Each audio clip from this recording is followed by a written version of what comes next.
Good morning. Welcome to Mo Talks. I've got a special guest, Sharon. Take staff. So how you doing? I'm doing great, thank you.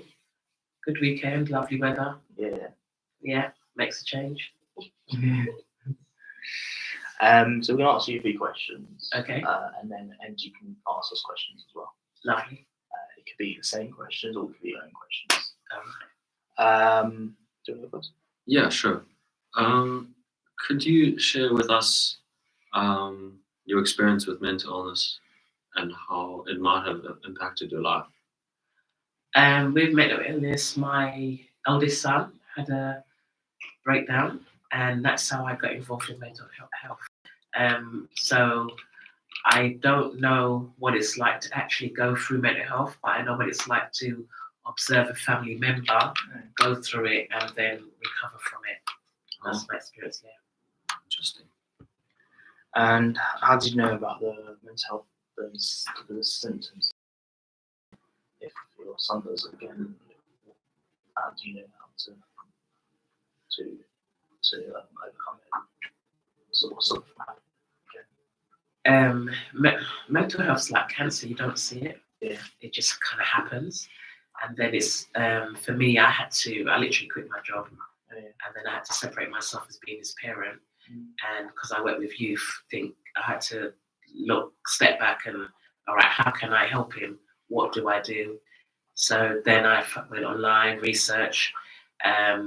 When you're going through it, the first ordeal is a 72-hour lockup, when they're locked up, when they're being sectioned. I should say not locked up, it's sectioned for 72 hours, and then you've got no power, no control, and you don't know what's going on.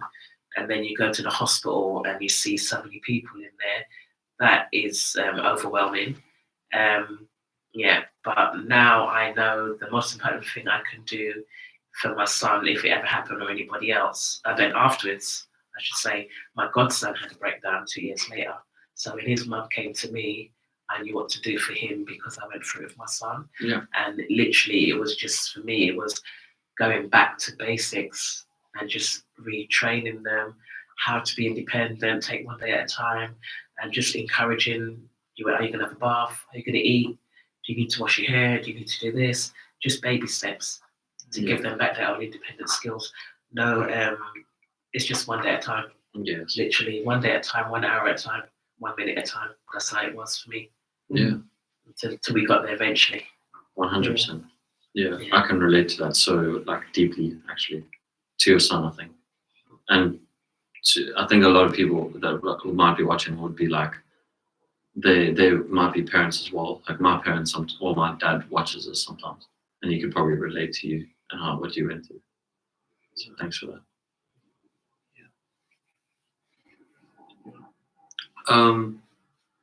What are some of the biggest challenges that you face day to day?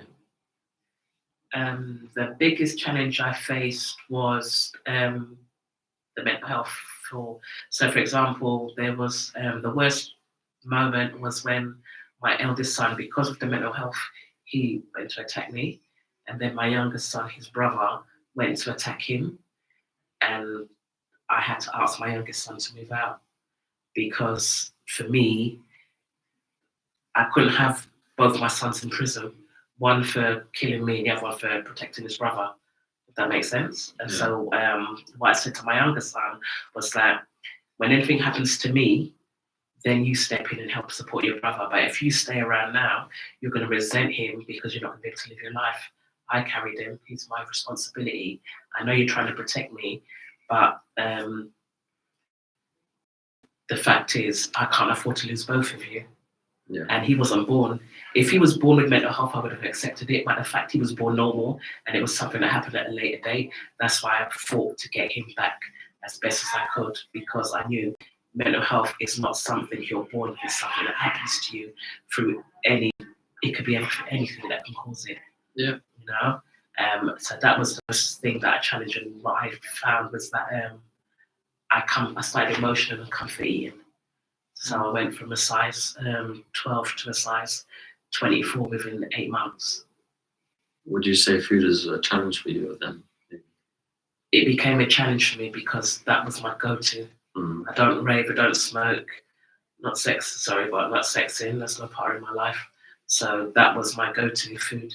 Okay. Yeah. Wow. Yeah. Did you find many support networks for your son? Did you find like support, counselling and stuff? Unfortunately, my borough there's nothing like that. I had an English friend who started up her own carers. He came to my aid, and that's how I was.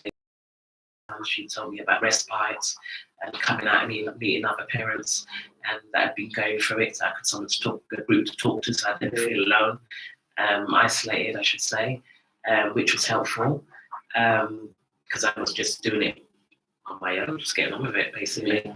So there was no financial support, nothing like that. So thanks to my friend, Bernadette, she was great. She just helped so much. So that was a stepping stone. Yeah. Yeah. But then at the same time, it's challenging because people that need the help don't get the help because people in the past have exploited that's what help is there. So those that really need it end up losing out. Yeah. So that's why it was so challenging in my area. I'm in Hammersmith and Fulham area. So very challenging. Sharon, what advice would you give to someone who might be struggling with their mental health at the moment? If you're struggling with mental health, seek help. Tell your family member. Don't keep it to yourself. And it's hard to go to your GP because your GP straight away they might just want to section you, but speak to your family member because nobody knows you better than your parents. Yeah. So go to them. That's your first. I would say go to your parents first. Yeah. And then after your parents, you've got your siblings, and then they will take it next because you need it. What I've noticed with the hospital system is that when they see you've got family supporting you, they tend to look after you better as a patient. When there's no one supporting you, you've got no backup. You're kind of fall through the loophole. Yeah. I noticed that as well, actually. Yeah. Wow. Okay. But don't leave it. Whatever you do, don't try to do it on your own. You need support. Yeah. 100%. What is your favourite music artist? My favourite rapper is Tupac. Yeah. Yeah. If I want to curse, because I can't curse, but if I want to swear and all of that, then I listen to Redman and Method Man because they got an album, Pure Cursing, bleep, bleep, bleep, bleep, bleep.com. I just let that play. If I'm really stressed, I'm having a bad day, I listen to opera. That means Don't Talk to Me. Oh, yeah. But my favourite band is Maze. They're a rare groove in the 1970s. Okay. Yeah. Very famous. What's your favourite song from Tupac?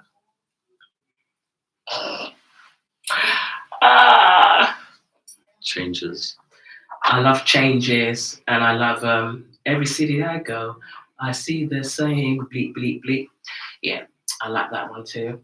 I like Thug Life as well. And one of my favourite videos of Tupac is when him and Biggie did the opening acts for the people. Yeah. So it was really, in our home, in my home, the Tupac fan, and my son was the big playing the tunes. Yeah. Yeah.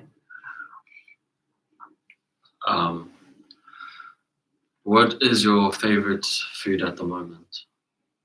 I love South American food because my mom's from Guyana, which is South America. So anything to do with Creole, any Guyanese food, I'm there. The bottom line is, I just love food. Doesn't matter what country it's from. You can cook the food, I will eat it. I'm one of those people, when I go on holiday, I'm not having fish and chips. That's my backup. But I like to try the food of the cuisine of the nationality of the country. Yeah. You know, even though I can't read the menu, I can read the pictures. Yeah. So I'll try it. And then if I don't like it, I'm like, give me fish and chips, please, or a salad. But yeah, that's always, no matter what country you go to, everyone knows to get fish and chips, right? Yeah. You know, so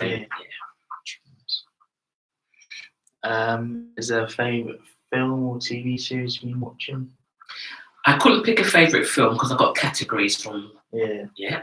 So a favourite TV series is The Catch, and that was based on this lady that had been going out with a guy for 3 years, only to find out that he didn't exist.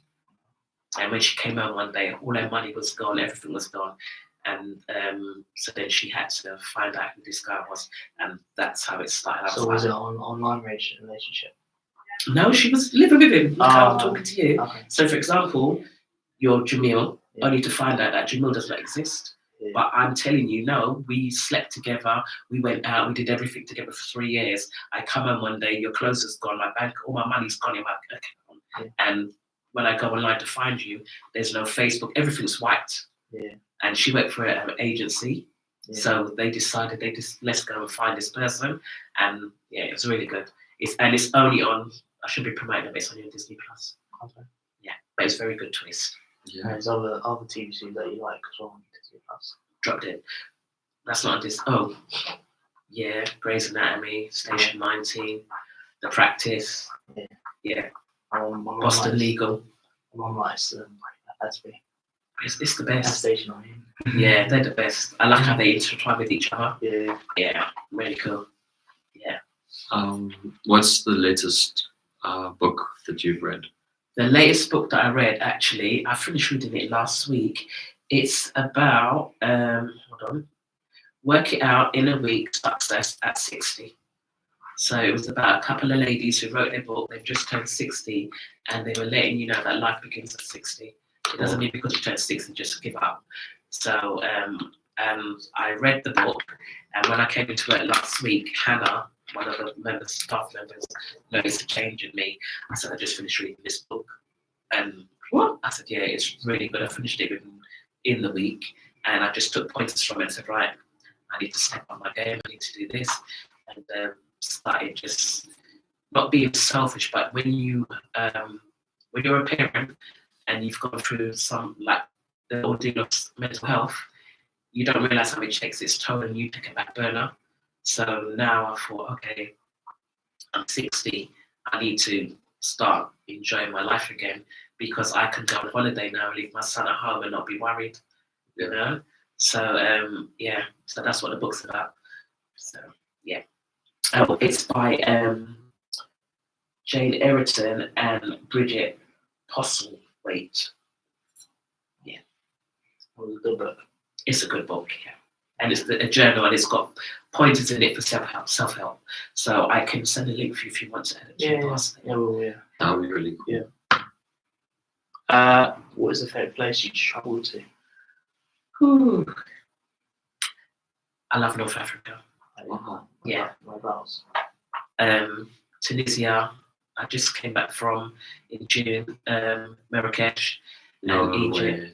Yeah, those are my favourite countries. I love North Africa. You can't beat it. Yeah, Morocco's great. It's amazing. Marrakesh. Yeah. Yeah. Did the Atlas, the 3 mountains. Yeah. Yeah. And did you go quad biking or any activities? I did quad biking in Sahara Desert in Egypt, and I did the Eureka, where you eat by the waterfall in Marrakesh. Oh, cool. Yeah, and I went to the oud, where they make the oil. The oils, yeah. Yeah, I went there. Fragrances. Yeah, so that was really great. Yeah. What other places have you been to? Done Jamaica 5 times in 3 years. Oh wow. That Jamaica was the first country that I'd been to and seen 5 shades of blue, from a really, really light blue to dark blue. I've never seen that before. But first country I travelled to, my mum took me to Guyana when I was 11, and I learned to swim in the sea in America. Yeah. South America. But I've been to quite a few countries: Spain, Greece. Yeah. I mean, Turkey. I tried to get 2 in 1. Yeah. So when I went to Greece, I paid €20 to take a trip. Left out early, went to Turkey, spent the day. When we went to Egypt, spent €28, and got up at 2 o'clock in the morning, got a coach, and spent the whole day in Jerusalem. So 2 for the price of 1. Yeah. Yeah. Where are you hoping to go next? I'm looking at Dubai if the water goes down. That's on my list, my bucket list. And at the moment, I met a lady in the airport this year, and she told me about Montenegro. Oh yeah, Yeah, that looks promising. I think Harry went to that. Yeah. Harry started. So yeah, so I'm looking to go there. Yeah. That's the two. Okay, you got any questions for us? What's your favourite holiday? Mine was Mallorca. Ooh, It was an all-inclusive holiday. So it was nice. So we did activities as well. So we did archery and crazy golf. And then nice. we had inclusive holidays. So we did free food and stuff. It was nice. And also the sea, it was quite quiet by the seaside. So we just walked on the sea and stuff. But it was nice. It was nice, yeah. Because it was my, I think it was my nan's birthday, I think, and we went in there for holiday. My nan passed away, but Sorry to hear that. yeah. But we he left some money for us for dad. So Yeah. we spent that on inclusive holiday, and yeah. So it was a nice day, a nice time. It's a week away. I think that was 2019. Nice. 2019. I went back to Egypt for the second time. Yeah. What about you, Dylan? My favorite holiday is actually the same as Jamil. It's in Spain. I went to Malaga and Marbella. I loved it. The weather's great. The food is amazing. And then what else? The beaches are great as well. Yeah. Seems like everything's quite well priced compared to London. So yeah, I enjoyed it. I also like the shops there. People were all very friendly. Very friendly, yeah. My best time in Spain, I think it was the Algarve, I think it's called. But basically, you walk in the cave and you like over 300 steps down in the bottom of the cave with all the spikes dropping down. And this like, kind of, like in Venice, there's canoe boats. Yeah. And it came in and they had opera. You sat there and listened to opera. Wow. I went to Algarve. It's in Portugal, isn't it? No, I don't know. I need to find it. It's between Spain and Portugal. No, the place is I've called. been there. Yeah. I ain't been to Portugal yet. My granny's from Portugal. I ain't been to Portugal. Was it Algarve? I think it's called Algarve, but I'll send it to you. Yeah. Yeah, but it's not. It's a place in Spain that you go to, and it's like a mountain. It starts off up here on the ground level, but then you have to go down these steps, and it's just pure caves. I've got pictures, and once you get to the bottom, there's water under the cave. You're in the cave under the water, and then this boat comes up, and it's opera. They play. You sit there to listen to opera, in the cave. Yeah, something I've never experienced before. But I'll send you. I've got a picture of it, and I'll send it to you. Okay, cool. I'd also say Morocco was one of my favorites. I like Morocco. Yeah. Marrakesh. I love Marrakesh. Yeah, it's beautiful, and the food is good as well. Very good. Yeah. Like what is it? What do you call them? Those like pots. Oh, the terrines. Terrine. Yeah, the terrines. Yeah. And when they serve you food, my days. Yeah, I loved it. And the mint tea. Very refreshing, isn't it? So refreshing, yeah. Yeah. With the heat. Yeah. Yeah. Yeah. You can't go wrong with all inclusive. Yeah, true. Okay, well, Sharon, thank you so much for your time. Any more questions for us? Yeah. What's your latest books that you've read? I don't actually read often. I want to get into reading again. I spend more time on social media. Okay. And socializing. Or now I'm starting to get into gym. That's good. I can see the difference. Thank you. Keep it up. Thank you so much. Yeah, what about you, man? I just finished Stephen King, Dark Tower, first book, and I'm looking forward to get the second one. I'm also reading, trying to finish Lord of the Rings. So I finished that because I had a bit of a break from it. Yeah, I'll come back to it. Some of the last book. But I also read Kindle as well. So I'm reading Elton John's autobiography. Nice. Because I like autobiographies. Yeah. So, especially if like people you know and they want to go in the same field and stuff. It's good to read autobiographies. Some. Yeah. Yeah, because I went to read Idi Amin's autobiography. Yeah. I got through the second page. I was like, I'm done. I was like, no, this is too much. Like, Yeah. I was like, this is not the one. Other people's autobiography, great. Yeah. So my final question to the two of you, why did you decide to do podcasts for Mosaic? Wow. Do you want to go first or should I? I always like audio work, and I do online radio at home. I do my own radio station at home. Like, so since lockdown, I did like set my own little radio station on the internet, and got requests from Mosaic and stuff. I also did a podcast with Dara, who I think she still comes. I'm not sure. But we did like a music podcast. Okay. I just like audio. I like talking about it. I think it's good.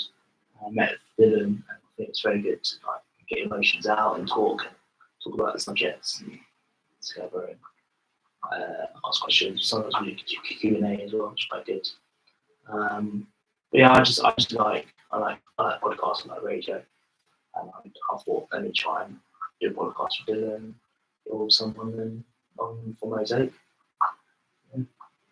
Always liked audio. Good. I love interacting, and I saw an opportunity to do a podcast because we have like a podcast room in Mosaic. Basically, we have like a mic, we have soundproofing, like everything is like set up for it. And then I have a laptop. I thought it'd be good to try something new. And Jamil, actually, I met Jamil through Devi and some other people, and they said that someone else is looking to do the same thing as me. So I was like, wow, this sounds like an opportunity, and then we just did it. It's been a year. Lovely. Well, you're doing a great job because I do follow you on YouTube, and you make a great team. So What was your favourite episode? my favourite episode when you interviewed Luke. Oh yeah. Yeah. Yeah. Yeah, that was my favourite. I was like, okay. That was a good. That was a good. Yeah, you both did. Yeah, it was Did you nice. see the bed one? No, I haven't watched Bev one yet, but I will go and watch it. I think said it. Yeah. But We're hoping to do like psychologists as well. Dylan knows psychologists, and we're going to interview them. that'd be good. Yeah, In August. in August. Yeah. Oh, I'm looking forward to that. Yeah. And even though I am leaving Mosaic, I'm not leaving YouTube. I will follow you on YouTube. Nice. I'm still supporting, give my ratings and put you up on Facebook because you're doing a great job, and it's good. I think it's a good outlet to help people that's got mental health to see that you can continue. Yeah. You know, and you've got a pedestal for them to listen, hear their feelings, identify, and relate to your topics. Yeah. Which is really good. So True. keep it up. Thank you for supporting us. Thank you for having me. It's been a pleasure. Thank you for coming. Thank you. Thanks, Sharon. Thank you. This is Mo Talks. Like, subscribe, and follow us as well. Goodbye.